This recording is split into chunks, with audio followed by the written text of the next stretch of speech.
ঠিক আছে, তাহলে আজকে আমাদের ক্লাস নাম্বার 5 হবে। আজকে আমরা মিক্সড ভোকাবুলারি করব।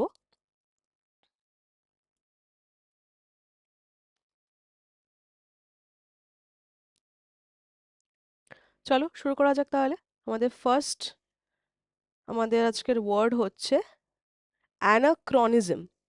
আমরা ক্রোনোলজিক্যাল অর্ডার কথাটা শুনেছি, ক্রোনোলজিক্যাল অর্ডার। ক্রোনোলজিক্যাল অর্ডার বা ক্রোনোলজি বলতে আমরা সময়ের সাথে সাথে বুঝি, মানে সময় অনুযায়ী আর কি। যেমন হিস্ট্রি যদি আমরা ক্রোনোলজিক্যাল অর্ডারে পড়ি, মানে ধরো 1930-তে কী হয়েছিল, তারপর 1940-তে কী হয়েছিল, 1942-তে কী হয়েছিল, এরকমভাবে যদি পড়ি ক্রোনোলজিক্যাল অর্ডার অনুযায়ী পড়ি, তাহলে আমাদের ভালো মনে থাকে, মানে সময় অনুযায়ী পর পর কী হয়েছিল সেটা। তো এখানে এটা হচ্ছে অ্যানাক্রনিজম। এটা হচ্ছে সময়ের সঙ্গে অসঙ্গতি, কালভ্রম বা সময়ের অসঙ্গতি। দেখো এখানে বলছে এটা একটা নাউন, ঠিক আছে? কোনো ব্যক্তি, বস্তু, ঘটনা যা তার সঠিক সময়ের সাথে খাপ খায় না। সময়ের ভুল উপস্থাপনা, thing belonging to a period other than that in which it exist, a chronological inconsistency. Consistent মানে আমরা কি বুঝি? আমরা বলি না আমাদের কনসিস্টেন্টলি প্র্যাকটিস করতে হবে। প্র্যাকটিসটা যেন কনসিস্টেন্টলি আমরা করতে থাকি, ইনকনসিস্টেন্ট না হয়ে পড়ি। তার মানে কি রেগুলার বেসিসে আমাদের প্র্যাকটিস করতে হবে। কিন্তু এখানে বলছে ক্রোনোলজিক্যাল ইনকনসিস্টেন্সি, মানে যেটা সময়ের সাথে খাপ খাচ্ছে না বা সময় অনুযায়ী চলছে না। ঠিক আছে? ইম্পর্টেন্ট সিনোনিমস এর মধ্যে আমরা বলতে পারি মিসপ্লেসমেন্ট, ভুল স্থানে স্থাপন হয়ে যাওয়া। সোলসিজম, অসঙ্গতি। সোলসিজম অসঙ্গতি, অসঙ্গতি, আর এটা আমরা পড়ছি সময়ের অসঙ্গতি। ঠিক আছে? এটা ডাজন্ট মিন কি এটা সময়েরই অসঙ্গতি, এটা অসঙ্গতি বোঝাতে ইউজ করা হচ্ছে। প্রোলেপসিস, সময়ের পূর্বেই উল্লেখ। ইনকংগ্রুইটি, বেমানান। ঠিক আছে? যেমন দেখো এখানে ছবিটা কি দেখাচ্ছে, যে একটা রোমান আর কি সৈনিক, সে হাতে আবার মানে স্মার্ট ওয়াচ পরে আছে। তো এটা পুরোপুরি সময়ের সাথে অসঙ্গতি সম্পন্ন, তাই না? কেননা ওই সময় তো মানে ঘড়িই ছিল না আর কি, রিস্ট ওয়াচই ছিল না সেখানে, মানে স্মার্ট ওয়াচ পরা তো দূরের কথা, তাই না?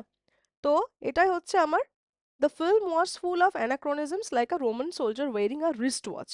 চলচ্চিত্রটি সম্পূর্ণ কালভ্রমে পূর্ণ ছিল, যেমন একটি রোমান সৈনিকের হাত ঘড়ি পরা। এই যে ছবিটা যেটা দেখাচ্ছে, যে রোমান সৈনিকটা হাত ঘড়ি পরে আছে, সেটা তো পসিবলই না, ওই সময় ঘড়িই ছিল না, রিস্ট ওয়াচই ছিল না। আর ছবিতে আমরা সেটা স্মার্ট ওয়াচ বানিয়ে দিয়েছি। ওকে, তাহলে এটা সময়ের সাথে অসঙ্গতি, মানে এই সময় এটা হওয়া পসিবল না আর কি। ঠিক আছে? মানে এখন যদি ধরো ডাইনোসর চলে আসে, তাহলে সময়ের সাথে সেটা সম্পূর্ণ অসঙ্গতিপূর্ণ হয়ে যাবে, কারণ আমরা জানি যে ডাইনোসর এখন এক্সিস্ট করে না। ইনফ্যাক্ট কয়েক হাজার বছর আগেও হয়তো এক্সিস্ট করতো না, তারও একদম শুরুর দিকে হয়তো কখনো এক্সিস্ট করতো আর কি, যা আমরা শুনে এসছি। নেক্সট কোয়েশ্চেন দেখো, অ্যামরফাস। অ্যামরফাস মানে হচ্ছে আকারহীন বা অনির্দিষ্ট। ঠিক আছে? যার কোনো নির্দিষ্ট আকার বা গঠন নেই, অস্পষ্ট। Having no clearly defined shape or form, যার কোনো আকার নেই। ভেগও আমরা বলতে পারি, অস্পষ্টের ইংরাজি হচ্ছে ভেগ, আনক্লিয়ার। ওকে, ইম্পর্টেন্ট সিনোনিমস এর মধ্যে আসবে শেপলেস, আকার নেই তো তাহলে শেপলেস বলবো। ভেগ বলতে পারি অস্পষ্ট। দেখো ভেগের কিন্তু অনেকগুলো মানে অর্থে আমরা ইউজ করতে পারি। এখানে আকার নেই, যেহেতু আমাদের আকার নেই তাই আমরা অস্পষ্ট বলছি জিনিসটাকে, সেই ক্ষেত্রে আমরা ভেগ ইউজ করি। কোনো কিছু চোখে স্পষ্ট দেখতে পাচ্ছি না, সেটা ভেগ বলতে পারি। হাতের লেখা বুঝতে পারছো না, সেক্ষেত্রে আমরা বলতে পারি এটা ভেগ আছে, আনক্লিয়ার আছে, হ্যান্ডরাইটিংটা বুঝতে পারছি না। ফর্মলেস, কোনো গঠন নেই তো, ফর্ম নেই, ফর্মেশন নেই, ফর্ম নেই তাই ফর্মলেস, গঠনহীন। ইনডেফিনাইট, অনির্দিষ্ট। The plan was still amorphous and needed more detail. পরিকল্পনাটি তখন অনির্দিষ্ট ছিল এবং আরও বিস্তারিত বিবরণের প্রয়োজন ছিল। এখানে একটা দেখা যাচ্ছে যে একটা বরফ আছে, এটা গলছে, মানে আকারটা আস্তে আস্তে চলে যাচ্ছে, আকারহীন হয়ে পড়ছে আর কি। সেটাই এখানে বলেছে আনডিফাইন্ড। ওকে, অনির্দিষ্ট। ডিফাইন করতে পারছি না যেটা কি আকারে রয়েছে, মানে কি শেপে রয়েছে আমি বলতে পারছি না। ওকে, সেক্ষেত্রে আমরা বলবো অ্যামরফাস। নেক্সট হচ্ছে অ্যামনেস্টি। অ্যামনেস্টি হচ্ছে ক্ষমা প্রার্থনা, এবং এটা সাধারণ ক্ষমা না, মানে পার্ডন।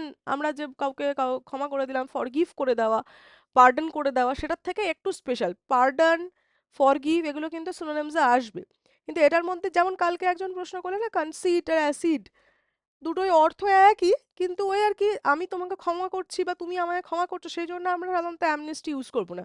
সেক্ষেত্রে কিন্তু আমরা পার্ডনই ইউজ করবো, সেক্ষেত্রে আমরা ফরগিভ করাই ইউজ করবো। ওকে, এক্ষেত্রে কি হচ্ছে, এক্ষেত্রে স্পেশালটা কি, এক্ষেত্রে স্পেশালটা হচ্ছে রাজবন্দী বা রাজনৈতিক অপরাধীদের প্রতি রাষ্ট্রীয় ক্ষমা প্রদর্শন। এরকম দেখো, মানে আমরা হয়তো হিস্ট্রিতেও অনেক শুনে এসেছি এরকম আর কি, যে কোনো রাষ্ট্রে ধরো অনেক দিন ধরে কেউ অন্য রাষ্ট্রের কেউ বন্দী ছিল, যুদ্ধ টুদ্ধ হয়েছে, কোনো বন্দী ছিল। এবার সেই রাষ্ট্রের কোনো স্পেশাল দিনে দেখা যায় যে সেই সমস্ত বন্দীদের তারা ফ্রি করে দিল। যারা ধরো যুদ্ধে যাদেরকে আর কি বন্দি বানানো হয়েছিল, তাদেরকে সবাইকে ফ্রি করে দেওয়া হলো, মুক্ত করে দেওয়া হলো। তো সেই রকম ধরনের ক্ষমা প্রার্থনাকে বলা হয়, ক্ষমা প্রার্থীদের বলা হয়, সেই যে ক্ষমা করাটা সেটাকে বলা হয় অ্যামনেস্টি। রাজবন্দী বা রাজনৈতিক অপরাধীদের প্রতি রাষ্ট্রীয় ক্ষমা প্রদর্শন, and official pardon for people who have been convicted of political offences. আমরা সাধারণভাবে অবশ্যই বলতে পারি পার্ডন, ফরগিভনেস মার্জনা করা, রিপ্রাইভ দণ্ড স্থগিত করা, মানে দণ্ড দেওয়া হয়নি, দণ্ডটাকে স্থগিত করা হলো। অ্যাবসলভ, ভার্বটা হচ্ছে অ্যাবসলভ, আর এখানে আমরা যেহেতু নাউন পড়ছি তাই অ্যাবসলিউশন ইজ পাপ মুক্তি। ওকে, দেখো কি বলছে, the government declared an amnesty for all political prisoners. সরকার সকল রাজবন্দীদের জন্য সাধারণ ক্ষমা প্রার্থনা করেছে। এই যেমন এখানে একটা ছবি দিয়েছে আর কি, সরকার যেন সবার জন্য একটা ডিক্লারেশন দিয়েছে, যে অ্যামনেস্টি ডিক্লারেশন দিয়েছে, ঠিক আছে। আর এদিকে সবাই একে অপরের সাথে মিলিত হচ্ছে আর কি। আর এখানে পায়রা, পায়রা যেহেতু শান্তির প্রতীক আর কি, সেজন্য এখানে পায়রার একটা রেফারেন্স দেওয়া হয়েছে। নেক্সট দেখো কি বলছে, অ্যামিয়েবল। আমরা এই 2-3 দিন আগেই মানে যে ক্লাসটা আমরা একটা অ্যামিকেবল পড়লাম না, অ্যামিকেবল পড়লাম আর অ্যামিয়েবল একই অর্থে ব্যবহৃত হয়, সামান্য একটু পার্থক্য আছে, সেটা আমরা দেখে নেব। অ্যামিয়েবল মানেও সদালাপি, অমায়িক, বন্ধুত্বপূর্ণ। অ্যামিকেবল মানেও কিন্তু আমরা বন্ধুত্বপূর্ণ পড়েছিলাম, মনে আছে তো? অ্যামিকেবল খালি একটা সি চলে আসবে, ঠিক আছে। তো অ্যামিকেবল মানে আমরা বন্ধুত্বপূর্ণ পড়েছিলাম। এখানে বন্ধুত্বপূর্ণ, মনোরম আচরণ, সহজে মেলামেশা করা যায় এমন, having or displaying a friendly and pleasant manner. আমরা এরকম বলতে পারি, শি ইজ আ অ্যামিয়েবল পার্সন, বা শি ইজ আ অ্যামিয়েবল হোস্ট, এরকম কিছু একটা বলতে পারি, ঠিক আছে। বা এখানে যেমন বলছে ইম্পর্ট্যান্ট সিনোনিমসের মধ্যে ফ্রেন্ডলি, প্লেজেন্ট, এগ্রিয়েবল, জেনিয়াল, সদালাপি। Our new neighbour is a very amiable person. এই যে পার্সনের ক্ষেত্রে বললাম যেটা, যে আমাদের প্রতিবেশী, নতুন প্রতিবেশী খুবই অমায়িক লোক, অলওয়েজ উইলিং টু হেল্প, সর্বদা সাহায্য করতে ইচ্ছুক, ঠিক আছে। আর অ্যামিকেবল কথাটা মানে অ্যামিকেবলও বন্ধুত্বপূর্ণ, কিন্তু অ্যামিকেবলটা কি বলতো, ধরো তোমার আমার মধ্যে সেদিন সেদিনকে আমার দেখবে ভিডিওটা যদি দেখো, সেদিনকে দেখবে এরকম বলছিলাম যে অ্যামিকেবল এনভায়রনমেন্ট, এরকম ধরনের আমি বলছিলাম যে কিসের আমরা ইউজ করে থাকি। তো অ্যামিকেবল এনভায়রনমেন্ট বা অ্যামিকেবল ইন্টারাকশন, মানে যে ইন্টারাকশনটা করছি আমরা সেটা বেশ অ্যামিকেবল, সেটা বেশ বন্ধুত্বপূর্ণ আর কি, এরকম বোঝাতে আমরা অ্যামিকেবল শব্দটা প্রয়োগ করে থাকি। পার্সনের ক্ষেত্রে বিশেষ করে আমরা অ্যামিয়েবল শব্দটি প্রয়োগ করে থাকি, যেমন এখানেও করছে ভেরি অ্যামিয়েবল পার্সন। যেমন এই লোকটির কথা, লোকটির কথা এখানে দেখানো হয়েছে, ঠিক আছে, সবাইকে সবার সাথে বেশ আনন্দ আনন্দ করছে, বেশি বন্ধুত্বপূর্ণ আর কি। তো একে আমরা অ্যামিয়েবল বলতে পারি। ওকে, তাহলে ফ্রেন্ডলি, প্লেজেন্ট, এগ্রিয়েবল, জেনিয়াল। জেনিয়ালটা যদি না জেনে থাকো তাহলে কিন্তু অবশ্যই নোট করে নেবে।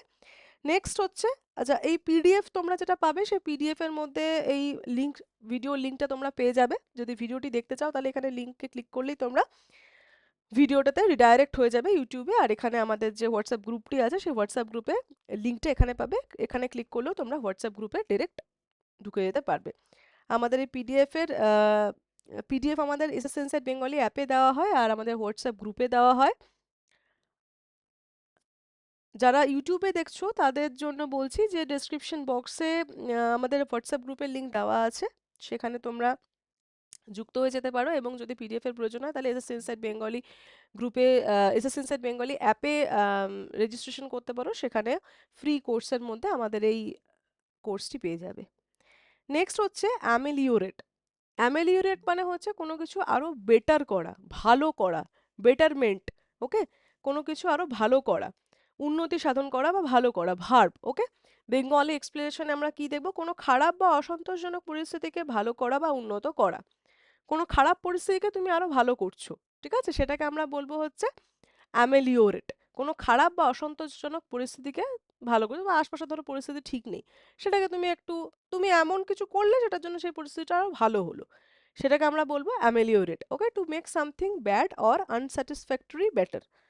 যেটা কিনা খারাপ বা আনস্যাটিসফ্যাক্টরি ছিল সেটাকে আমরা আরো বেটার করলাম, যেমন ইমপ্রুভ করা, তাই না? তুমি তো যদি খারাপটাকে ভালো করলে তো ইমপ্রুভই তো করলে না। বেটার করা, এনহ্যান্স, আপগ্রেড করা, আপগ্রেড করছি, অবস্থার উন্নতি করছি। The new laws were designed to ameliorate the living conditions of the poor. The new laws, নতুন আইনগুলি গরিবদের জীবনযাত্রার মান উন্নত করার জন্য তৈরি করা হয়েছিল। ঠিক আছে, এখানে যেমন একটা ছবি দেখানো হয়েছে যে এই ছেলেটি খুবই দুঃখী, এই গাছটার তো অবস্থা খুবই খারাপ আর কি, প্রায় মৃতপ্রায়। ও জল টল দিচ্ছে, মনে খুবই দুঃখ আছে ওর, যেহেতু গাছটার এরকম অবস্থা। আর এদিকে ফাইনালি জল দেওয়ার ফলে আর কি গাছটায় প্রচুর আর কি পাতা, ফুল, ফল এগুলো দেখা যাচ্ছে। মানে কি করলো আলটিমেটলি, এই গাছটার অবস্থার উন্নতি সাধন করলো, তাই না, অবস্থাটা আরো বেটার করলো। ওকে। তো এটা হলো অ্যামেলিওরেট। অ্যাম্বিগুয়াস, অ্যাম্বিগুয়াস কালকে আমরা সেটা পড়লাম না, অ্যাম্বিডেক্সট্রাস, ঠিক সেমই আর কি। অ্যাম্বি মানেই আর কি দুটো আর কি, দুই ব্যাপারটা যেখানে আসে সেটাই আর কি অ্যাম্বি, সেখানে আমরা ইউজ করে থাকছি। ঠিক আছে। তো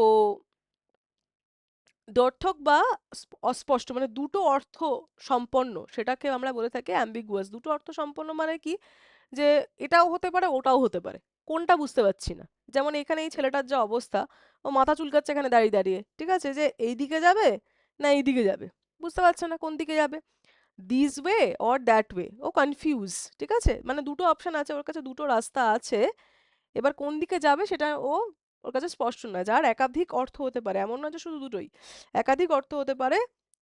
মনে কথা কনফিউজিং, তুমি বুঝতে পারছো না, যে স্পষ্ট বা নির্দিষ্ট নয়, ডেফিনিট নয়, সার্টেন নয়, having more than one possible meaning, unclear or uncertain. Clear নয় তোমার কাছে, not clear, not certain, not definite. Okay. Vague, যেমন আমরা প্রথমেই বললাম, ভেগ বিভিন্ন জায়গায় আমরা ইউজ করতে পারি। অস্পষ্ট, ইকুইভোকাল হচ্ছে দুটো অর্থ সম্পন্ন, ইকুই কথাটাও আর দুটো অর্থ সম্পন্ন ক্ষেত্রে আমরা প্রয়োগ করে থাকি। আনক্লিয়ার অস্পষ্ট, অবস্কিওর দুর্বোধ্য। ঠিক আছে।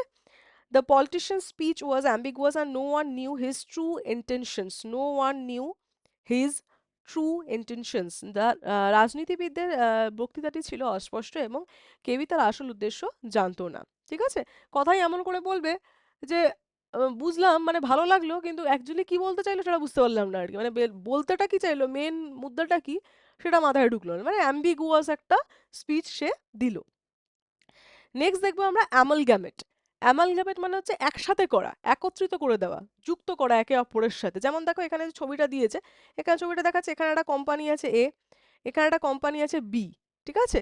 এবার এই দুজনকে যুক্ত করে দিচ্ছে, এই দুজনকে যুক্ত করে একটা এ বি বলে একটা নতুন কোম্পানি তৈরি করছে, মানে এই দুটো কোম্পানিকে অ্যামালগ্যামেট করে দেওয়া হলো। ভার্ব, অ্যামালগ্যামেটটা হচ্ছে আমার ভার্ব। ঠিক আছে, এই দুটোকে একত্রিত করে দেওয়া হলো, দুই বা ততোধিক জিনিস বা সংস্থাকে একত্রিত করে একটি নতুন এবং বড় সত্তা তৈরি করা। To combine or unite, to combine or unite, to form one organization or structure. দুটো জিনিসকে ধরে একটা বানাচ্ছ, ব্যাস এটাই। একত্রিত করা, কম্বাইন করা, ইউনাইট করা, ঐক্যবদ্ধ, ইউনাইট। মার্চ করে দিচ্ছি, মার্জার হয়, যেমন ব্যাংকের মার্জার হয়, তাই না, আমরা জিকে জিএসএ পড়ে থাকি, জিএতে পড়ে থাকি আর কি। ঠিক আছে, কারেন্ট অ্যাফেয়ার্সে পড়ি যে এই ব্যাংকের সাথে ওই ব্যাংক মার্জ হচ্ছে খুব শিগগিরই। ঠিক আছে। ইন্টিগ্রেট, ছোটবেলায় আমরা করেছি ক্লাস 11-12-এ ইন্টিগ্রেশন, ডিফারেন্সিয়েশন, ইন্টিগ্রেশন অঙ্ক যদি থাকে তোমাদের, তাহলে সেখানে ইন্টিগ্রেট। ঠিক আছে, এক এক মানে যুক্ত করা, সংহত করা। ওকে। তাহলে অ্যামালগামেট আমরা বলতে পারি combine, merge, integrate, unite. The two companies decided to amalgamate to compete better in the market. দুজন আলাদা আলাদা কিছু করতে পারছে না, তাই ভাবলো যে চলো একসাথে হয়ে যাই, একসাথে হয়ে এবার ভালো করে কম্পিটিশন দেবো সবাইকে। দুটো কোম্পানি বাজারে আরো ভালোভাবে প্রতিযোগিতা করার জন্য একত্রিত হওয়ার সিদ্ধান্ত নিয়েছে। তাহলে অ্যামালগামেট মানে হচ্ছে অ্যামালগাম, এরকম ভাবতে, মানে আমার বলতে গিয়ে হঠাৎ মনে পড়ে গেল অ্যামালগামেট। অ্যামালগামেট তো গাম, গাম ইউজ করি না আমরা যুক্ত করার জন্য, আঠা ইউজ করি গাম। তো অ্যামালগামেট মানেও সেটাই আর কি, যেমন গাম ইউজ করি যুক্ত করার জন্য, তাহলে অ্যামালগামেটও কি করছি, যুক্তই করছি, একত্রিত করছি, একসাথে করে দিচ্ছি। ওকে। নেক্সট হচ্ছে অল্ট্রুইস্ট। অল্ট্রুইস্ট একটা ফেমাস মানে ওয়ান ওয়ার্ড সাবস্টিটিউশনও, তাই না।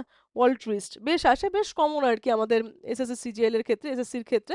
যে ব্যক্তি নিজের স্বার্থ ত্যাগ করে অন্যের মঙ্গলের জন্য কাজ করে, person who unselfishly is concern for or devoted to the welfare of others. যে নিজের জন্য না ভেবে বা নিজের স্বার্থ ত্যাগ করে, এই ব্যক্তি যেমন কি করছে, নিজে মানে হাসতে হাসতে ও সবাইকে এই জিনিস বিতরণ করছে, সবাইকে এই জিনিস বিতরণ করছে, গরিব দুঃখী যারা আছে তাদের যাতে জীবনটা একটু ভালো করতে পারে, তাদের জন্য, তাদের যাতে কিছু উপকার করতে পারে, বাচ্চাদের যাতে কিছু উপকার করতে পারে, এই ব্যক্তি সেজন্য দান করছে, পরের উপকার করছে। যে ব্যক্তি নিজের স্বার্থ ত্যাগের জন্য, ত্যাগ করে অন্যের মঙ্গলের জন্য কাজ করতে পারে। ওকে, যেমন ফিলান্থ্রপিস্ট, এটাও একটা ওডাব্লিউএস, তাই না, এটাও একটা ওডাব্লিউএস, ফিলান্থ্রপিস্ট। বেনিফ্যাক্টর মানে বেনিফিশিয়ারি, আমরা যে জিনিসগুলো পড়ে থাকি বেনিফিশিয়ারি, ব্যাংকে গেলে লিখতে হয় বেনিফিশিয়ারি নেম। মানে যে উপকৃত হচ্ছে, বেনিফিশিয়াল, এটা আমার জন্য উপকৃত হবে বা এটা আমার উপকার করবে, ঠিক আছে? একই মানে একই রুট ওয়ার্ড থেকে আসছে। বেনিফ্যাক্টর হচ্ছে উপকারী। হিউম্যানিটারিয়ান এটাও পড়েছি আমরা। ফিলান্থ্রপিস্ট, হিউম্যানিটারিয়ান, অলট্রুইস্ট সব ভাই ভাই এরা, ঠিক আছে? সেলফলেস পার্সন, যে কিনা নিঃস্বার্থ ব্যক্তি। যেমন বাক্যে আমরা দেখবো সেন্টেন্স, মেক সেন্টেন্স কি আছে, mother Teresa was a true altruist who dedicated her life to helping the poor.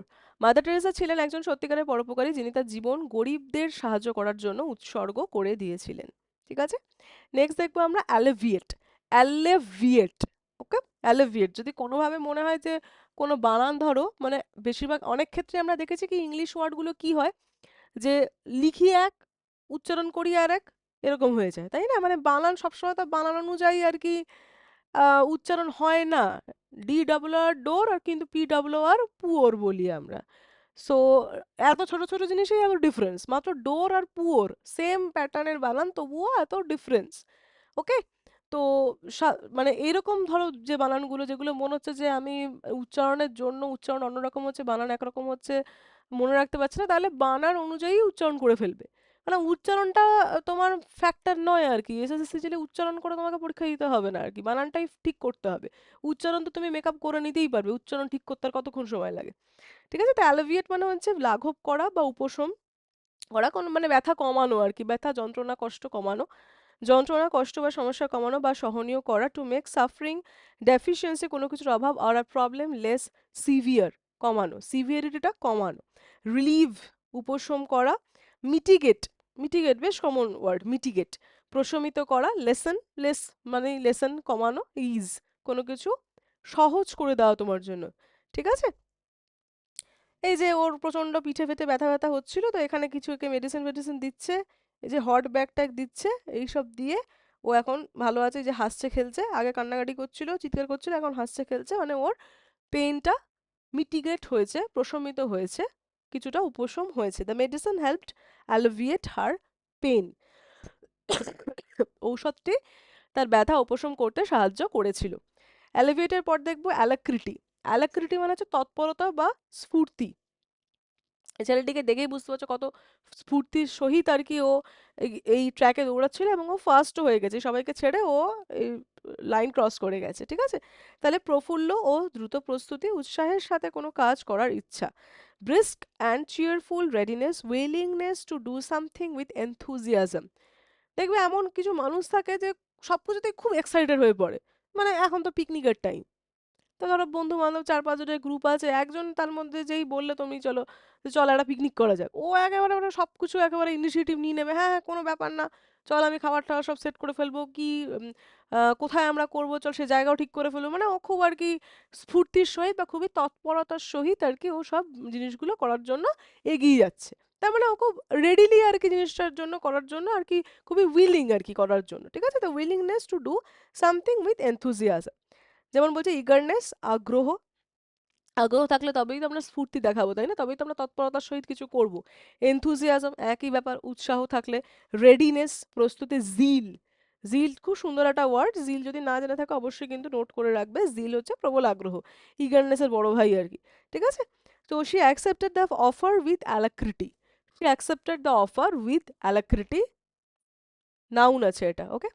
So সে তৎপরতার সহিত সাথে প্রস্তাবটি গ্রহণ করেছিল।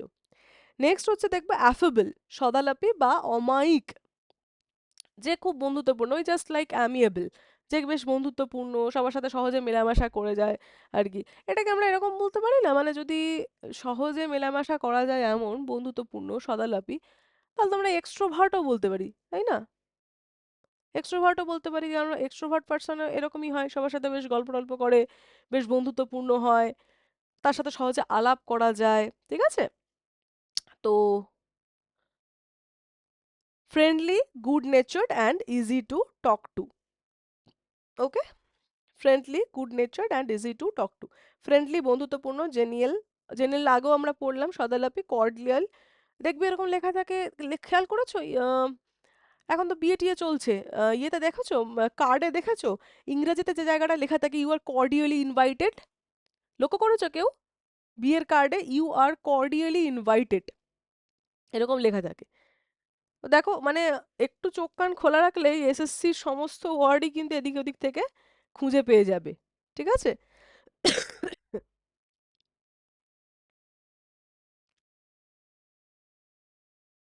তো অ্যামিয়েবল অমায়িক, আর কর্ডিয়াল হচ্ছে আন্তরিক, আন্তরিক। The new neighbour is very affable and easy to get along with. নতুন যে প্রতিবেশী এসছে সে সদা আলাপী এবং তার সাথে সহজেই মেশা যায়। ওকে, এই যেমন এখানে এই প্রতিবেশীকে দেখাচ্ছে যে খুবই ফ্রেন্ডলি আর কি, এই যে সবার সাথে হ্যান্ডশেক করছে, বাচ্চারা, বুড়োরা যারা আছে সবাই আর কি এর সাথে আর কি বেশ আর কি বন্ধুত্বপূর্ণভাবে আর কি আলাপ আলোচনা করতে পারছে, তাহলে এর সাথে বেশ সহজে মেলামেশা করা যাচ্ছে, তাহলে একে অ্যাফেবল বলতে পারি। New neighbour is very affable. তার সম্পর্কে বলা হচ্ছে, নাউনের সম্পর্কে বলা হচ্ছে, তাহলে বিশেষণ অবশ্যই অ্যাডজেক্টিভ হবে, তাহলে অ্যাফেবল হচ্ছে আমার অ্যাডজেক্টিভ।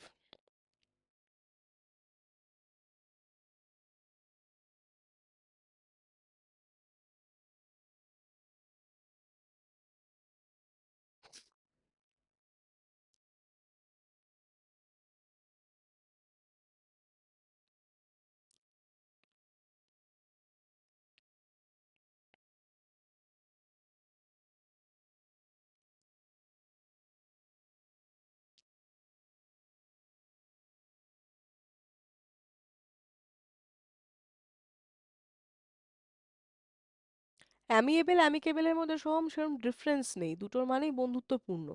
আমি বললাম স্পেসিফিক্যালি আমরা এরকম ইউজ করে থাকি, যেমন অ্যামিয়েবল, এই দেখো এখানেই আমরা পড়তে গিয়ে দেখলাম অ্যাফেবল, অ্যাফেবল একটা দুটোই অ্যাডজেক্টিভ, অ্যাফেবলও অ্যাডজেক্টিভ, অ্যামিয়েবলও অ্যাডজেক্টিভ, ইনফ্যাক্ট অ্যামিকেবলও অ্যাডজেক্টিভই, সবই অ্যাডজেক্টিভই এরা।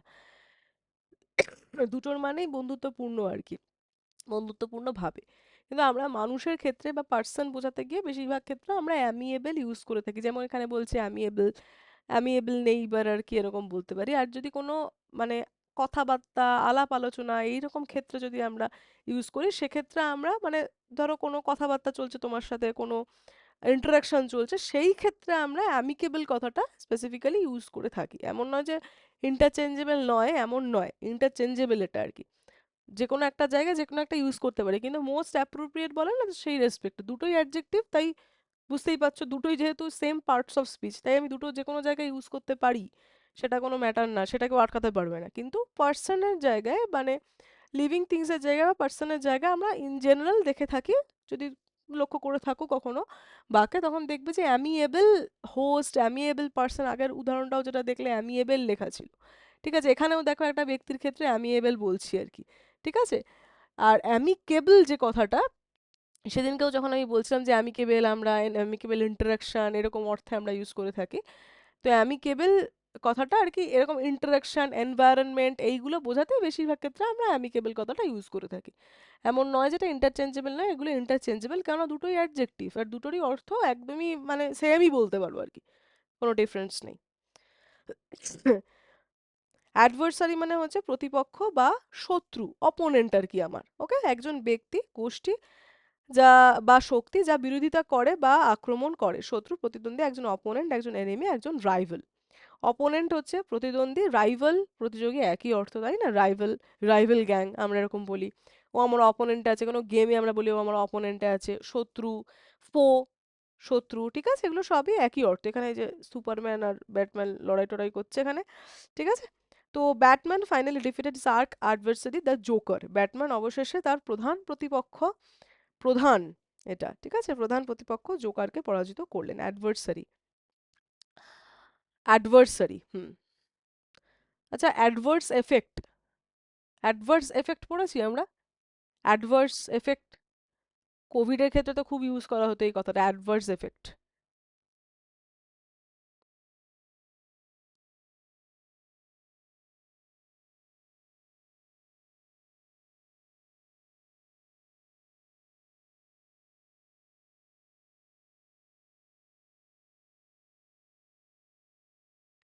একই অর্থ, অ্যাডভার্স অ্যাডভার্সারি একই, ঠিক আছে? অ্যাডভার্স এফেক্ট মানে কি, খারাপ আর কি, মানে যেটা কিনা তোমার হার্মফুল, তোমার জন্য ক্ষতিকারক আর কি, সেটা অ্যাডভার্স বলে থেকে আমরা অ্যাডভার্স এফেক্ট, এটাই।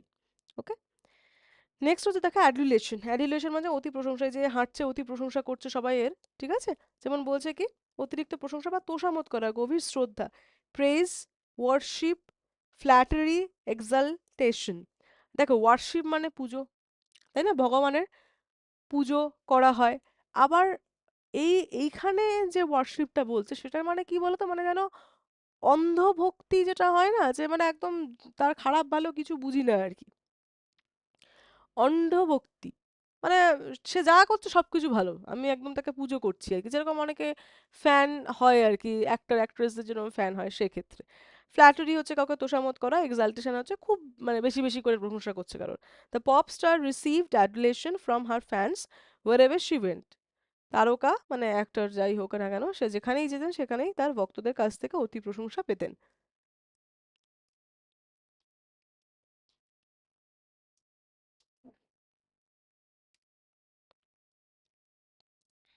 অ্যাম্বিভ্যালেন্ট, ওই অ্যাম্বি ডেক্সট্রাস পড়লাম, অ্যাম্বি গুয়াস পড়লাম, এবারে অ্যাম্বিভ্যালেন্ট একই।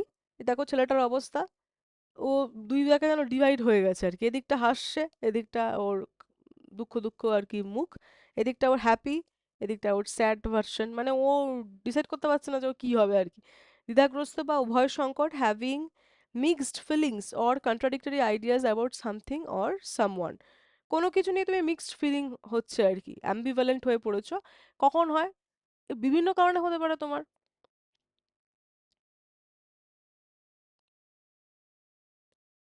যেমন ধরো একই দিনে যদি দুটো পরীক্ষা পড়ে যায়, খুব মুশকিলে পড়ি আমরা, বুঝতে পারি না যে কোন পরীক্ষাটা দিতে যাব, কোন পরীক্ষা বেশি ইম্পর্ট্যান্ট। ঠিক আছে? কোনো একটা একই দিনে ধরো কোনো একটা টায়ার টু পড়ে গেল, কোনোটা টিয়ার ওয়ান পড়ে গেল। তো এদিকে মনে হবে তোমার টিয়ার টুটা দিলাম, টিয়ার টুটা দিয়ে যদি শেষ পর্যন্ত না হয়, তাহলে তো এই টিয়ার ওয়ান দেওয়ার অপশনটাও নষ্ট হয়ে গেল। আবার ওদিকে টিয়ার ওয়ান দিতে গেলে মনে হবে যে একটা তো অলরেডি সিলেক্ট হয়ে গেছে, সেকেন্ড টিয়ার চলে এসছে, ওটা দেবো না। ভীষণ বাজে একটা পরিস্থিতির মধ্যে আমাদেরকে পড়তে হয়। ঠিক আছে? তো having mixed feelings or contradictory ideas about something or someone, আমি বুঝেই উঠতে পারছি না যে আমি করবোটা কি। আনসার্টেন অনিশ্চিত, আনশিওর, হেজিটেন্ট দ্বিধাগ্রস্ত, ইনডিসাইসিভ সিদ্ধান্ত, ইনডিসিশন সিদ্ধান্ত নেওয়া, ডিসিশন নেওয়া, ইনডিসাইসিভ মানে সিদ্ধান্ত নিতে পারছি না, সিদ্ধান্তহীন হয়ে পড়েছি আমি। ওকে, সো সেন্টেন্সে ইউজেজ কি দেখবো, she remained ambivalent about the job offer, liking the pay but not the location. এটা হয়তো মোরাললেস অনেকেরই হয়ে থাকে আর কি। ঠিক আছে? যে আমাদেরই দেখা যায় সিজিএল এ ইনকাম ট্যাক্স ইন্সপেক্টর পেয়ে গেছে, আইটিআই পেয়ে গেছে, চেন্নাইয়ে পোস্টিং। আর যেহেতু ইনকাম ট্যাক্সে জোনাল আর কি, জোনাল ট্রান্সফার, মানে ওখান থেকে আর এদিকে কখনো আসতে পারবে না, ওইখানেই চাকরি করতে হবে। তো সেজন্য এবার মাইনে তো অনেক বেশি, বেতন অনেক বেশি, কিন্তু লোকেশনে থাকতে চাইছে না। কি করবে তাহলে? তাহলে তখন সেক্ষেত্রে সে অ্যাম্বিভ্যালেন্ট হয়ে পড়ছে, বেতন পছন্দ হলেও স্থানটি পছন্দ না হওয়ার জন্য চাকরির প্রস্তাবটা নিয়ে তিনি দ্বিধাগ্রস্ত ছিলেন। ওকে, তাহলে সে remain ambivalent about the job offer, liking the pay but not the location. এই এই কথা যখন তুললামই, তাই তার সাথে তার একটা কথা তুলে রাখি, যে সবসময় নিজের মানে এই এরকম অবস্থায় প্রত্যেককে পড়তে হয় আর কি, মোর অর লেস। আমাকে প্রচুরবার পড়তে হয়েছে। তো সবসময় নিজের পার্সপেক্টিভ দিয়ে দেখবে। ঠিক আছে? ওই আশপাশের লোক কি করছে, বা ও বাইরে গিয়ে থাকতে পারছে না, বা ও বাড়িতে আছে, কখনো এগুলো দেখতে যাবে না। প্রত্যেকের নিজের আলাদা আলাদা লাইফ, প্রত্যেকের আলাদা আলাদা ব্যাপার, প্রত্যেকের পার্সোনাল লাইফটা সম্পূর্ণ আলাদা। কারোর সাথে কম্পেয়ার করে কখনো হয়ই না আর কি। আমরা কিন্তু এগুলোতে খুব আর কি বানের জলে ভেসে যাই, মানে ওরাও এটা করছে আমাকেও এটা করতে হবে, এমন একটা প্রেশার চলে আসে আমাদের উপর, অটোমেটিক প্রেশার চলে আসে আর কি। সেগুলো কখনো করবে না। সবসময় নিজে ইন্ডিপেন্ডেন্ট ডিসিশন নেবে। কথা সবার শুনবে, সবার কাছ থেকে তুমি সাজেশন নিলে কি করা উচিত, বা প্রত্যেকে প্রত্যেকের পয়েন্ট অফ ভিউ বলবে, কিন্তু ডিসিশন কিন্তু ফাইনাল নিজেই নেবে সবসময়, কারণ লাইফটা তোমার। তোমার পক্ষে কখনোই জানা সম্ভব না যে 4-5 বছর পর গিয়ে তোমার কি মেন্টালিটি হবে, বা তোমার কি মাইন্ডসেট হবে, বা তুমি কি চাইবে আর কি। তাই ডিসিশনটা আসলে নিজেই নেবে আর কি, এমন নয়। মানে আমাদের যেন খুব আর কি একটা মানে গোঁড়ামি আর কি যেটা থাকে হোম পোস্টিং এর আর কি, যে হোম পোস্টিং পেতেই হবে, নয়তো জীবন বৃথা হয়ে গেল আর কি। এটা কিন্তু মানে এরকম, মানে এরকম স্ট্যাগন্যান্ট অবস্থায় কখনো থাকবে না। হোম পোস্টিং নাও তুমি, কিন্তু সেটা নিজের স্বেচ্ছায় নাও আর কি, মানে নিজে জাজ করে নাও, নিজে জাজ করে নিজে জিনিসটা বিচার বিবেচনা করে ঢোকো আর কি। এমন না যে ও চলে এসছে আমাকেও চলে আসতে হবে আর কি, এমন নয়। কারণ ও তো আর 4-5 বছর পর ওর সাথে তোমার সম্পর্ক থাকবে কিনা সন্দেহ আছে, কিন্তু তোমাকে তো চাকরিটা সারাটা জীবন করে যেতে হবে, রিটায়ারমেন্ট অবধি। তাই সবসময় নিজের সুবিধা দেখে, নিজের অবস্থা বুঝে আর কি ডিসিশন নেবে। আর কারণ আমি অনেককে দেখেছি এই ভুল করতে আর কি, মানে অনেককে দেখেছি যে এই হোম হোম পোস্টিং এর প্রেসারে পড়ে সে এমন পাকে পড়েছে আর কি, মানে সে হোম পোস্টিং তো পেয়ে গেছে, কিন্তু ওই হোম পোস্টিং এর জন্য এমন চাকরি চুজ করেছে যে সে চাকরি করার মতো নয়। আরে আমাকে তো চাকরিটা ডেলি করতে হবে, মানে ওটা তো আমাকে ডেলি ওই অফিসে যেতে হবে, তো আমি যদি সেই এনভায়রনমেন্টটাই যদি আমি মানে সেট না হতে পারি, তাহলে সেটা তো মানে আমার জন্য আর কি একটা হেল হয়ে যাবে। এনভায়রনমেন্ট সেট হতে পারবো কি পারবো না সেটা আগে থেকে জানা সম্ভব নয়, কিন্তু আমরা ইনভেস্টিগেট করতে পারি বিভিন্নভাবে আর কি, কিরকম কি কাজ হ্যান ত্যান এগুলো, যদিও যদিও এগুলো তোমাদের জন্য দেখতে গেলে অনেক পরের বিষয়, কিন্তু তবুও আর কি পরের বিষয় হলো আগে থেকে জেনে রাখা উচিত। কারণ আমরা হিট অফ দ্য মোমেন্টে এসে অনেক ভুলভাল ডিসিশন নিই নি, যেগুলো কিন্তু আমাদের সারাটা জীবন ভোগ করতে হবে। এমন আমার আশেপাশে এমন অনেক আছে আর কি, যারা এই হিট অফ দ্য মোমেন্টে এসে লাফাতে লাফাতে হোম টাউন চলে গেছে, তারপর মানে তাদের লিটারেলি আর এখন জীবনে কিছু নেই, খালি ওই জীবনে বাড়িটাই আছে আর কি, যে বাড়িতে ফিরতে পারবো এইটাই আর কি, যে দিনের শেষে বাড়িতে আসবো এইটাই আছে। ওই চাকরি আর তারা করতে কোনোভাবে চায় না, এজও নেই যার পরীক্ষা দিয়ে অন্য কিছু করবে। তো সবসময়ের জন্য চাকরির ডিসিশনটা কিন্তু মানে যখন মাল্টিপল জায়গায় সিলেক্ট হবে, সেক্ষেত্রে বলছি, যখন মাল্টিপল জায়গায় সিলেক্ট হবে তখন কিন্তু প্রচণ্ড ক্রুশিয়াল ডিসিশন। মানে যতক্ষণ আমরা চাকরি পাই না, ততক্ষণ অবধি আমাদের পাগলের মতো লাগতে থাকে যে কবে একটা চাকরি পাবো। আর যে একটা চাকরি পায় সে মাল্টিপল চাকরি লাগায়। আর যেদিন থেকে মাল্টিপল চাকরি লাগা শুরু হবে,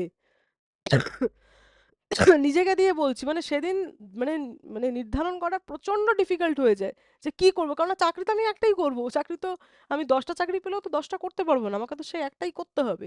এবার একটার মধ্যে মানে প্রচুর ফ্যাক্টর, পোস্টিং নিয়ে ফ্যাক্টর, জব এনভায়রনমেন্ট নিয়ে ফ্যাক্টর, স্যালারি নিয়ে ফ্যাক্টর, প্রমোশন নিয়ে ফ্যাক্টর, ডিফারেন্ট ডিফারেন্ট ফ্যাক্টর থাকে, তো সেগুলো সবসময় কিন্তু আজ থেকে 1-2 বছর 3 বছর পর হয়তো আমার মানে আমাকে মনে থাকবে না, কিন্তু এই কথাটা যেন এখনই ঢুকে যায় মাথার মধ্যে আর কি, সেটা খুব ইম্পর্টেন্ট। এই ভুল করলে কিন্তু সেই ভুল থেকে আর বেরোনোর জায়গা থাকবে না। অ্যাম্পল আমরা জানি প্রচুর, পর্যাপ্ত, অনেক বোঝাতে আমরা অ্যাম্পল ইউজ করে থাকি।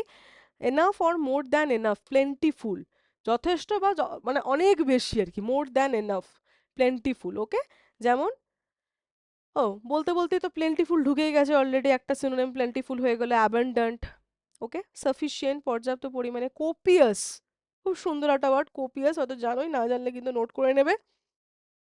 এখানে দেখো ছবিটা কি দিয়েছে, বেচারা একটা আপেল এখানে বসে আছে একটা প্লেটের মধ্যে, নট এনাফ। স্কার্স, অ্যান্টোনিম হয়ে গেল নট এনাফ, স্কার্স এটা কি অ্যান্টোনিম, অ্যান্টো লিখে দিলাম, ঠিক আছে। আর এইগুলো সাইনো, অ্যাম্পল, প্লেন্টিফুল, এই এই এর অবস্থা দেখো, একখানা আপেল একটা প্লেটে, আর এখানে দেখো সব উল্টে উল্টে পড়ছে আর কি, এত খাবার দাবার এখানে, তাহলে এখানে হয়ে গেছে অনেক বেশি, পর্যাপ্ত পরিমাণে বা more than enough, ample, plentiful, abundance, okay. যেমন there was ample time for everyone to complete the test, সবার পরীক্ষা শেষ করার জন্য পর্যাপ্ত সময় ছিল। যেমন তোমাদের মক টেস্টে কোনো টাইম লিমিট আমরা দিইনি, তোমরা প্র্যাকটিস করো ব্যাস, জিনিসটা অ্যাটেম্প করো, এবং দেখবে তোমরা ওই মক টেস্টটা স্কিপও করতে পারবে না। যারা ইউটিউবে দেখছো, মকের লিঙ্ক ডেসক্রিপশন বক্সে পেয়ে যাবে। মক টেস্টে কিন্তু স্কিপ করার কোনো অপশন নেই, তোমাকে সমস্ত কোয়েশ্চেনে আনসার করতেই হবে, কারণ স্কিপ করে ফেললে তো তোমরা আর আদৌ সেই অ্যানালিসিস দেখবে কিনা সন্দেহ আছে। যাতে অ্যানালাইসিস না দেখে যাতে এগোতে না পারো, তার জন্য এই সিস্টেমটা। কারণ আমরা লাফাতে লাফাতে মক টেস্ট তো দিয়ে ফেলি দিনে 10-20টা, অ্যানালাইসিস তো ঘন্টা দেখি আর কি, অ্যানালাইসিস দেখিই না। মানে মক টেস্ট যে কারণে আমরা দিই, যাতে অ্যানালাইসিস পড়ে জিনিসটা শিখতে পারি, সেটাই আমরা করি না। শুধু পরীক্ষা দিয়ে নাম্বার পেয়ে ব্যাস খুশি হয়ে গেলাম, কি ভুল করলাম কেন করলাম সেগুলো আর দেখার দরকার নেই। দুটো টেস্টই অ্যাভেলেবেল এখনো অবধি দেওয়া হয়েছে, দুটো টেস্টের থেকে, হ্যাঁ দুটো টেস্টই দেওয়া আছে, দুটো টেস্টের বেশি এখনো দেওয়া হয়নি। অন্য দেখবে সমস্ত টেস্ট আছে, পরপর ওগুলো আসবে, ওর থেকে বেশি এখনো দেওয়া হয়নি, অ্যাভেলেবেল নেই এখন। অ্যাঙ্গুইশ হচ্ছে প্রচন্ড কষ্ট, তীব্র যন্ত্রণা বা মনোকষ্ট, ঠিক আছে। নাম টাইপ করবে, নাম টাইপ করলে পরেই টেস্ট চলে আসবে, ওপরে নাম টাইপ না করলে পরে টেস্ট আনলক হবে না। যেমন আগের দিন আমরা অ্যাগনি পড়ছিলাম, ওই যে একটা ছেলে বসেছিল হসপিটালের বেডে, পায়ে খুব যন্ত্রণা করছিল, পা ধরে বসেছিল, ঠিক আছে, সেখানেই আমরা পড়েছিলাম কিন্তু অ্যাঙ্গুইশ, তীব্র যন্ত্রণা বা মনোকষ্ট, severe mental or physical pain or suffering, সাফারিংও পড়েছিলাম কালকে আমরা, ওকে। অ্যাগনি, টর্মেন্ট পড়েছিলাম, মিজারি পড়েছিলাম। আচ্ছা মাইজার কি গো, মাইজার কি জানি নাকি কেউ, মাইজার, এটা খুব মজার একটা কনফিউশন আর কি, অনেকে পড়ে যায় একদম। মাইজার মানে হচ্ছে যে কিপটে আর কি, মানে বা মানে অগাধ পয়সা খরচ করে না আর কি, লিমিটেড, মানে ভেবে চিন্তে বুঝে শুনে আর কি খরচ করে, একদম স্পেন্ড থ্রিফট, ওকে। আর ওর সাথে একটা ওয়াই লাগিয়ে দাও, উল্টে যাচ্ছে পুরো, মানে মানেটাই একদম চেঞ্জ হয়ে যাচ্ছে, মিজারি। ওকে। আর মাইজার মানে হচ্ছে যে কিনা কৃপণ। ডিস্ট্রেস হচ্ছে ডিস্ট্রেসে আছে, আমি খুব মেন্টাল ডিস্ট্রেসে আছি, মানে আমি মানসিকভাবে খুবই আর কি খারাপ অবস্থায় আছি আর কি, খুব সংকটে আছি আর কি। ঠিক আছে। তাহলে এখানে কি বলছে, he cried out in anguish when he heard the bad news. সে যন্ত্রণায় যেন কেঁদে উঠলো, খারাপ খবর শুনে সে তীব্র যন্ত্রণায় কেঁদে উঠলো। এখানে দেখো, এখানে আমাদের অ্যান্টোনিম আছে জয়, কমফোর্ট, আরামদায়ক অবস্থায় রয়েছে, খুব আনন্দে রয়েছে তুমি, যেমন এই মেয়েটি রয়েছে এখানে। ঠিক আছে, তো সেটা হয়ে গেলে আমার জয়, কমফোর্ট। আর এখানে এই ছেলেটি অ্যাঙ্গুইশ, প্রচন্ড কান্নাকাটি করছে, যেন ওর উপর একেবারে বলে না আমার তো মাথায় বাজ ভেঙে পড়েছে, এরকম আমরা বলি না যে মানে প্রচন্ড জিনিসে খুব শখে চলে গেলে আমরা বলি আমার তো মাথায় বাজ ভেঙে পড়েছে, এইরকম অবস্থা। তো এটাই সেটাই এখানে আর কি ইন্টারপ্রেট করার চেষ্টা করছে, ছেলেটার যেন মাথায় একেবারে বাজ ভেঙে পড়েছে, প্রচন্ড কান্নাকাটি করছে, ও খুবই অ্যাঙ্গুইশে আছে, খুবই সাফারিং এ আছে, torment, distress, agony. Okay. Next হচ্ছে আমরা কিছু ইডিয়ামস পড়বো। ইডিয়ামস দেখো, দ্য ডার্ক হর্স। আর ডার্ক হর্স, আর ডার্ক হর্স মানে হচ্ছে এমন কেউ, এটা মিক্সড ভোকাব আমরা বলেছিলাম, তো ফার্স্টে কতগুলো সিনোনিম বললাম, এখন কতগুলো ইডিয়ামস পড়বো। ডার্ক হর্স মানে যাকে অ্যাকচুয়ালি তুমি দেখে বুঝতে পারবে না যে সে কি, a person with hidden abilities or a surprising winner. Hidden abilities or a surprising winner, যে ব্যক্তির সম্পর্কে কেউ জানে না কিন্তু সে হঠাৎ সফল হয়ে যায়, অপ্রত্যাশিত বিজয়ী। ঠিক আছে, বলে না আরে ওকে তো দেখে মনেই হতো না ও এত ভালো পড়াশোনায়। দেখবে এরকম হয় না যে মানে বাই মানে এনি চান্স একজন ধরো খুব ভালো রেজাল্ট করেছে, এবার তাকে নিয়ে সব আর কি, যেমন তোমাদেরই আর কি, ধরো তোমাদের সম্পর্কে কেউ হয়তো আশেপাশে কেউ পাড়া প্রতিবেশী তো আছেই, তারাই ধরো উল্টো পাল্টা কেউ ধরো মন্তব্য করে টোরে বেড়ায়। এবার যেই তুমি সিলেক্ট হয়ে যাবে তারপরে তাদের মধ্যে গুজুর গুজুর শুরু হয়ে যাবে, তারা বলবে আরে এই ছেলেটা বা এই মেয়েটা এত ভালো পড়াশোনা, ও সরকারি চাকরি পেয়ে এখানে চলে গেছে বা এখানে পেয়ে গেছে। তা মানে just you are like a dark horse আর কি, যে তোমাকে তোমার ক্যাপাবিলিটিটা এখন কেউ বুঝতে পারছে না, যে সিলেক্ট হয়ে যাবে তখন সবাই বুঝতে পারবে যে আসল কি। ঠিক আছে। তাহলে একজন ব্যক্তি ক্ষমতা সম্পর্কে কেউ জানে না যখন, কিন্তু হঠাৎ সে সফল হয়েছে, যেমন এরা সবাই ঘোড়দৌড়ে ছিল, এবার এই ভদ্রলোক কি করেছে, সবাইকে ছেড়ে ও কিন্তু এগিয়ে গেছে।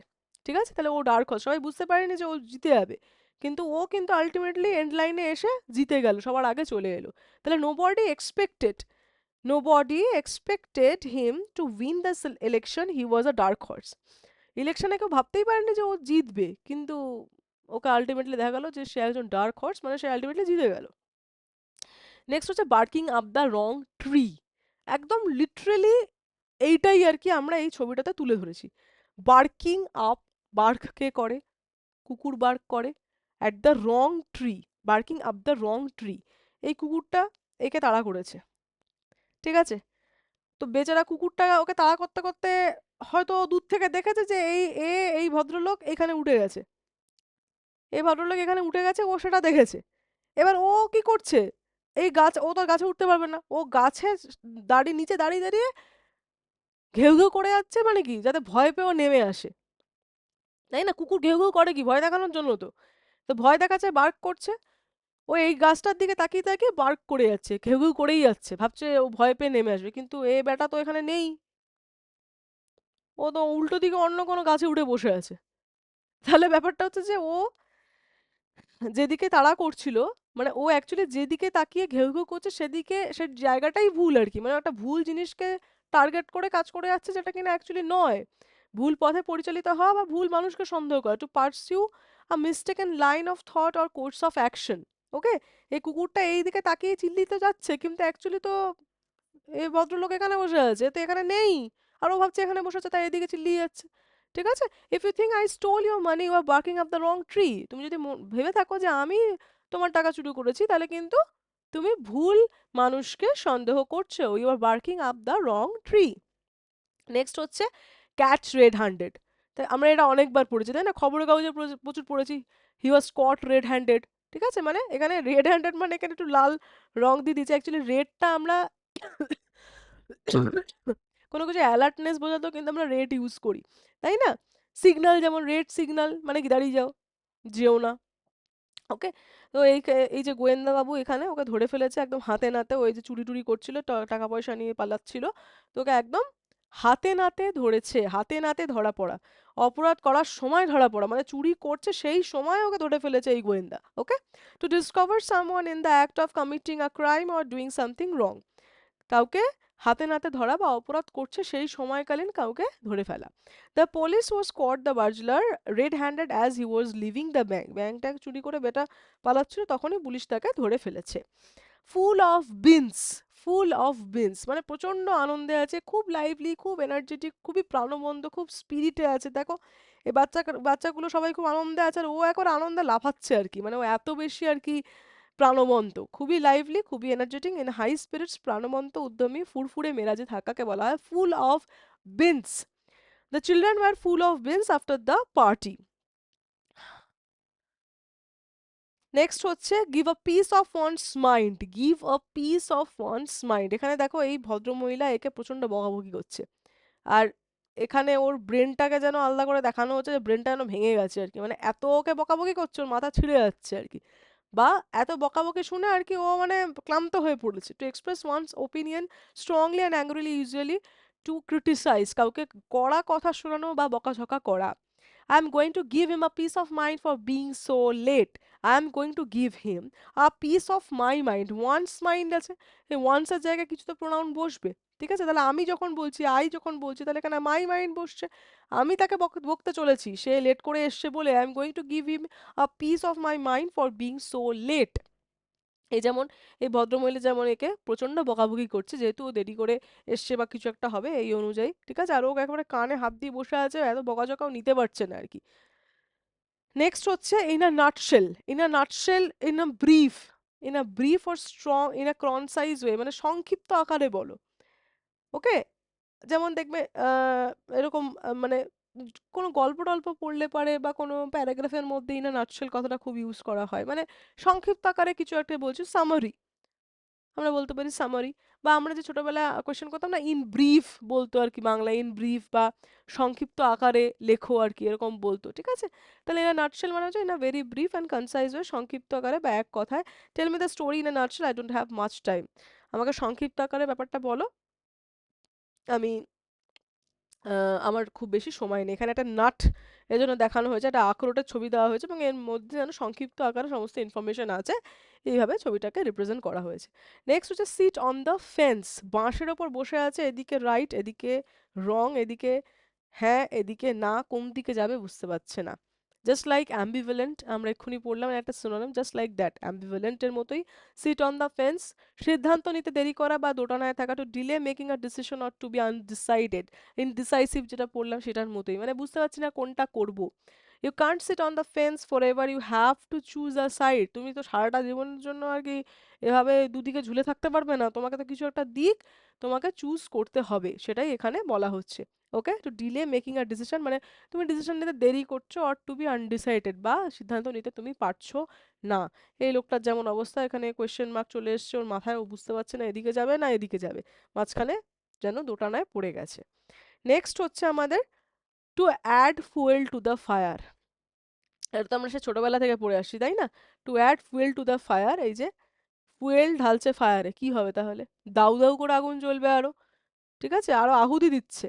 Two make a bad situation worse, খারাপ তো ছিল, ব্যাড তো তারপরে কম্পারেটিভ ডিগ্রি ওয়ার্স, তো সে ব্যাড থেকে আমি ওয়ার্সে যাচ্ছি, খারাপের দিকে যাচ্ছে, খারাপ পরিস্থিতিকে আরো খারাপ করা, বা আগুনে ঘৃতাহুতি দেওয়া। ঠিক আছে, যজ্ঞ টজ্ঞ যখন করা হয় তখন কি করে, আগুনে আরো ঘি ঢালে, ঘি ঢাললে কি আরো দাউ দাউ করে আগুনটা জ্বলতে থাকে, তো সেটাই হচ্ছে add fuel to the fire. His angry comments only added fuel to the fire, তা সে যে রেগে মেগে যা কমেন্ট ফমেন্ট করেছিল সেটা আরো যেন মানে আরো পরিস্থিতিটা খারাপ থেকে খারাপতর দিকে নিয়ে গেল। যেমন হয় না যে মানে এমনি তোমার ওপর মা রেগেছিল, ঠিক আছে, তো সেখানে তোমার ভাই বা বোন এসে আরো মাকে বললো, মা জানো তো দিদি বা দাদা এই করেছে, ব্যাস এমনিতেই মা রেগেছিল তোমার উপর, আরো রেগে গেল আর কি, যে তুই এই করেছিস। তার মানে সেটা কি হলো, add fuel to the fire, আগুন তো জ্বলছিলে আর তুই এসে ফুয়েল ডিজেল পেট্রোল ঢেলে দিয়ে আরো দাউ দাউ করে আগুন জ্বলবে।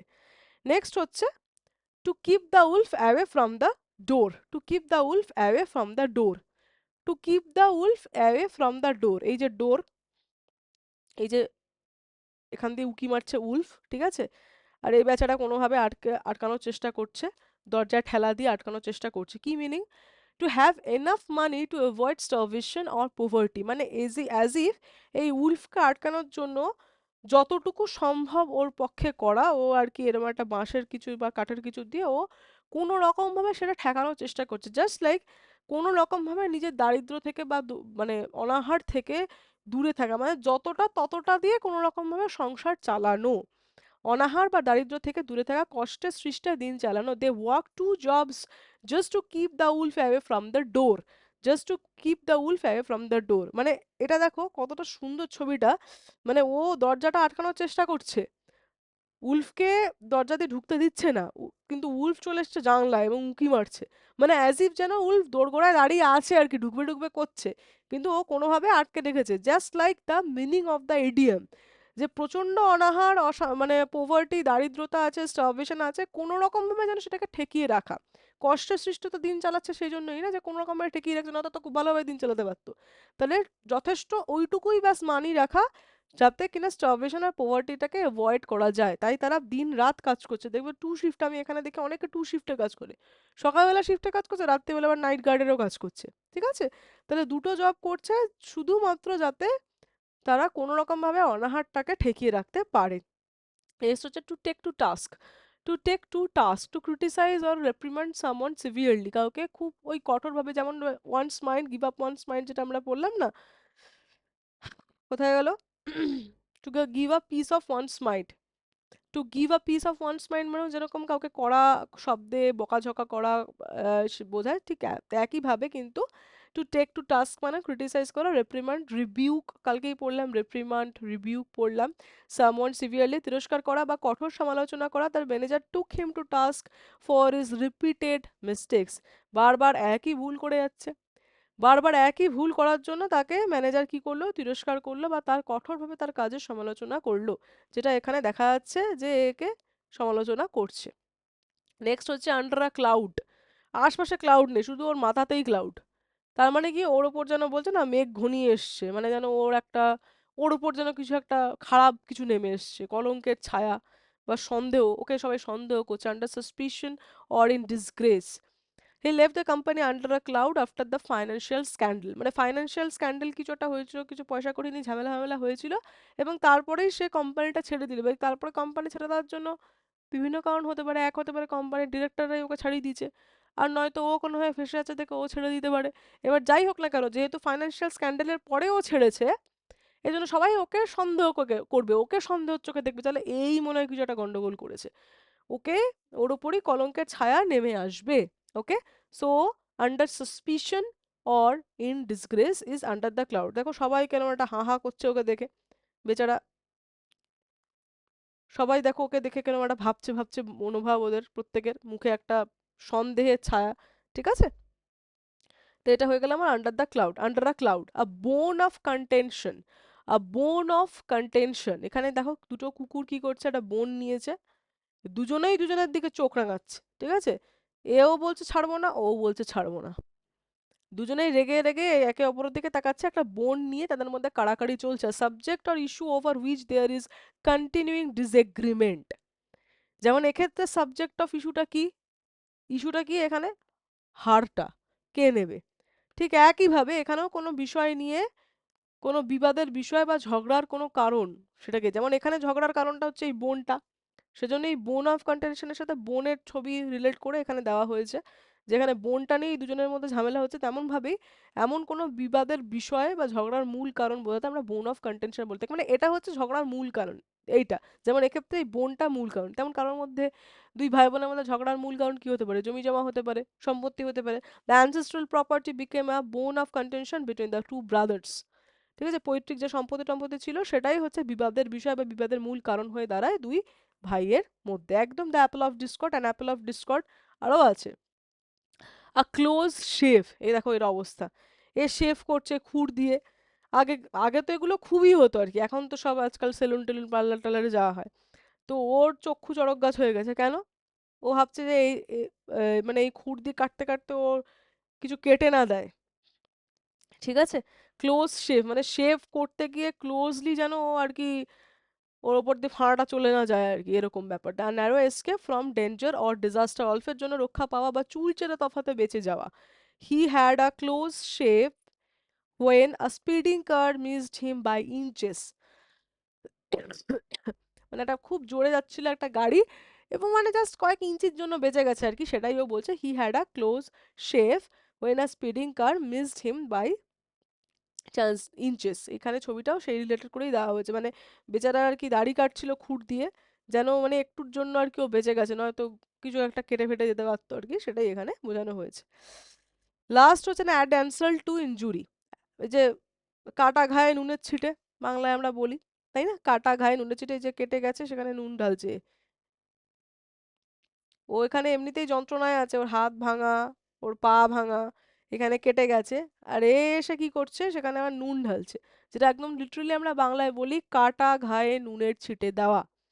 Just like add fuel to the fire, similar add insult to injury, to make a bad situation worse by adding mockery or further harm. এই যেমন হার্ম করছে বা কাউকে তুমি ভেঙালে, মানে কেউ ধরো এমনি খুব কষ্টে আছে, তুমি গিয়ে আরো তাকে ভেঙিয়ে ঠেঙিয়ে দিয়ে আসলে আর কি, ঠিক আছে, তাহলে তার কি হলো, কষ্টটা আরো বেড়ে গেল, আরো তার খারাপ লাগলো।